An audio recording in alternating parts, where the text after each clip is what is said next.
তো hello guys, তো তোমাদের সামনে আর একটা জিনিস শেয়ার করব বলে চলে আসলাম। তো থাকো আমার সাথে, তো দেখো, ভিডিওটা স্কিপ করো না, দেখো একটা অসাধারণ জিনিস। এটা হলো ত্রিপুরা থেকে আনা এইগুলো চারা আমার মা পাঠিয়েছিল।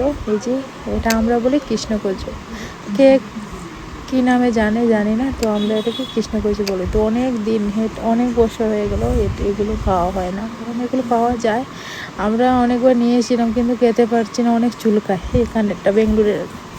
তো মা পাঠিয়েছিল, অনেক সুন্দর হয়েছে, অনেক জায়গায় অনেক ছোটো। তারপর আমরা এখানের মধ্যে সবজি লাগিয়েছি, যেমন ধরো বন্ডুলা পাতা, লাই গাছ অনেকগুলো আছে। তারপরে কতদিন হয়ে গেল কচু গাছগুলো একটু বড় হয়ে গেছে, তারপরে ভাবলাম যে কেটে নেব। তো ফাইনালি আজকে কেটে নিলাম, অনেকগুলো হয়েছে, মানে একটা সবজি হয়ে যাবে। তো অনেক খুশি লাগলো, নিজে লাগিয়ে খাচ্ছি বেঙ্গলোরে, অথচ মা যদি পাঠিয়ে দিত না তাহলে আর খাওয়া হতো না।